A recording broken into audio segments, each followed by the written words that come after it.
C'est un petit bout d'Espagne au milieu des collines. À 1 heure de route de Bilbao, Vitoria-Gasteiz a le culte autonome discret.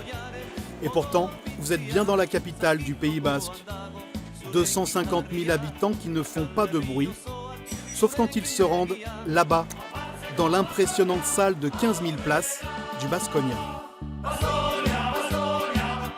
Le Baskonia, un grand nom du basket ibérique. 3 titres de champion, 6 coupes d'Espagne. 18 ans que le club joue chaque saison l'Euroleague, la grande coupe d'Europe aux côtés de Madrid et Barcelone. Mais Baskonia, c'est plus qu'un club. Et c'est bien ce qu'ils ont voulu nous montrer, en nous faisant visiter les bureaux situés tout autour de la salle. À gauche de l'image, Oian Domaica, la très discrète directrice de la communication. À droite, Nicolas Martino, le numéro 2 du groupe.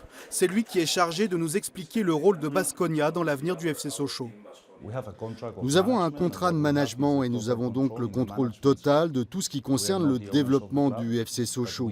Nous ne sommes pas les propriétaires du club, mais nous sommes désormais les seuls décideurs, que cela soit au niveau sportif, administratif, de la gestion, de la billetterie, bref, de tout ce qui concerne le club. Baskonia, c'est un groupe de 800 salariés. Sur le plan sportif, il est le propriétaire de l'autre grand club de la ville, de football cette fois, le Deportivo Alavés. Il possède des parts dans un club croate, le NK Rudez, ainsi que dans un petit club finlandais, Hercules. Enfin, c'est la grande mode, Baskonia a créé son équipe de jeux vidéo. Côté business, le club dispose de son centre de formation, a fait construire un gigantesque complexe sportif, a créé une fondation à but caritatif et une école de jeux vidéo. Mais après le basket, sa deuxième réussite est donc le rachat du Deportivo Alavés. Si Nicolas Martino tient à nous montrer l'équipe, c'est parce que c'est le modèle à suivre pour le FC Sochaux. Il y a 7 ans, le club était dans une très mauvaise situation. Il était au bord de la faillite, avec une dette de près de 21 millions d'euros. C'est à ce moment que le groupe Baskonia l'a racheté et a appliqué les mêmes méthodes qui ont fait son succès depuis 30 ans dans le basket. Et nous avons fait alors remonter le club en Liga l'année dernière. Jouer pour le Deportivo Alavés. Ils ont à peine ou même pas 20 ans et ils viennent d'un peu partout en Europe pour un jour porter son maillot en Liga. Comme Adrián Fuentes qui est attaquant de l'équipe B et qui vient de Madrid. C'est vraiment spécial ici, parce que c'est un bon club et tous les gens qui travaillent ici dans le club sont sérieux.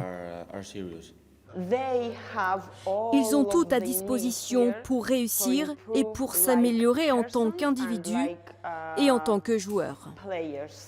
Le Baskonia possède donc son centre de formation dans lequel cohabitent 700 jeunes footballeurs et basketteurs. Vu de Franche-Comté, le dossier est sensible, car certains ont peur que les Espagnols ne puisent dans la réserve comtoise pour alimenter le Deportivo. Nicolas Martino assure du contraire. On ne va pas essayer de vous voler des jeunes joueurs, au contraire. Nous voulons développer le centre de formation de Sochaux, là aussi, en le calquant sur notre modèle espagnol qui fonctionne plutôt bien.